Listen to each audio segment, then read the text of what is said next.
اس دنیا میں آئے ہو، اس دنیا میں دھینگا مستی کرنے نہیں آئے، اس دنیا میں جوا کھیلنے نہیں آئے، اس دنیا میں نشہ کرنے نہیں آئے، اس دنیا میں شراب پینے نہیں آئے، اس دنیا میں عورتوں سے دل لگی کرنے نہیں آئے، اس دنیا میں جرائم اور پاپ کرنے نہیں آئے، اس دنیا میں رشوت لینے نہیں آئے، اس دنیا میں چوری ڈکیتی کرنے نہیں آئے، اس دنیا میں کیوں آئے ہو؟ اللہ اکبر۔ دنیا میں آنے کا مقصد یہ ہے اس دنیا میں رہ کر اس دنیا کی تیاری کرو۔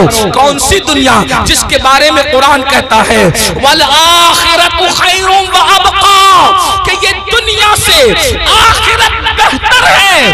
اس بہتر دنیا کی تیاری کرو جس کو آخرت کہتے ہیں، اس بہتر کی تیاری کرو جو کبھی ختم ہونے والی نہیں ہے۔ اللہ پاک نے دو ذمہ داریاں ہر مومن کو عطا کی ہے، دو ذمہ داری ہر مومن کو عطا کی ہے۔ اب اپنی دو ذمہ داری کو سنیں اور بات مکمل کی جائے۔ قرآن دو ذمہ داری کا بیان کرتا ہے۔ اللہ پاک نے ارشاد فرماتا ہے یا ایھا الذین آمنوا قوا انفسکم واہلیکم نارا، اے ایمان والو اپنے آپ کو اور اپنی اولاد کو جہنم کی اس آگ سے بچاؤ جس کا ایندھن انسان اور پتھر ہے۔ اللہ اکبر، اللہ اللہ۔ قرآن کیا کہہ رہا ہے؟ اب میرے بھائیوں کی اور بہنوں کی توجہ چاہتا ہوں۔ قرآن کہتا ہے اے ایمان والو اپنے آپ کو اور اپنی اولاد کو جہنم کی آگ سے بچا لو۔ یہ جہنم کی آگ کیا ہے؟ تو قرآن کہتا ہے وقودها الناس والحجارہ، جس کا ایندھن انسان اور پتھر ہے،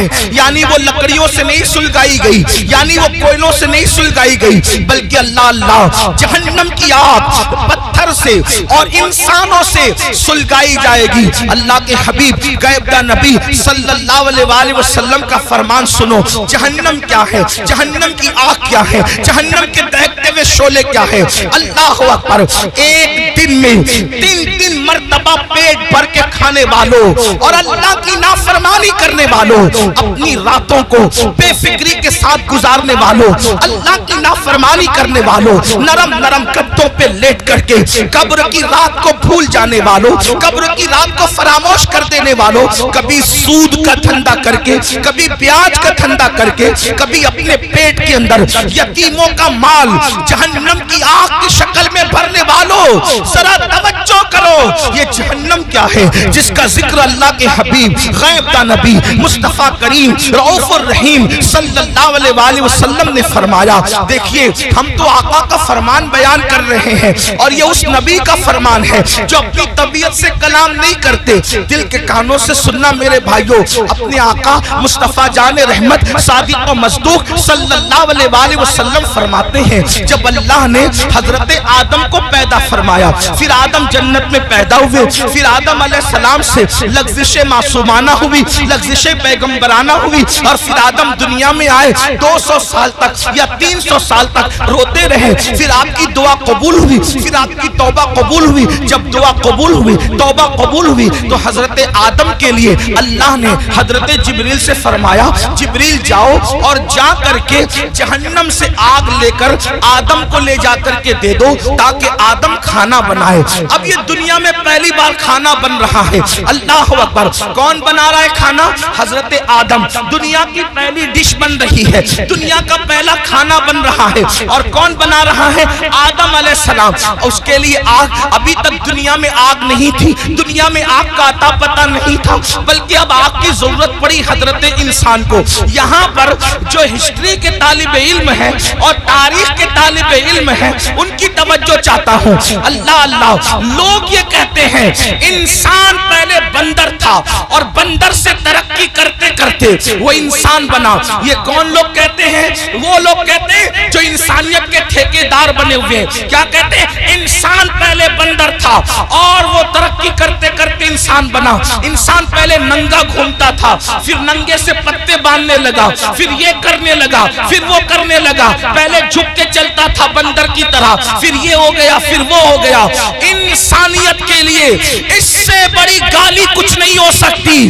اوروں کے نزدیک نظریہ یہ ہے کہ انسان پہلے بندر تھا، ترقی کرتے کرتے انسان بنا، لیکن ہمارے نزدیک تصور انسان یہ ہے کہ سب سے پہلے اللہ نے جس انسان کو پیدا کیا وہ اتنا خوبصورت تھا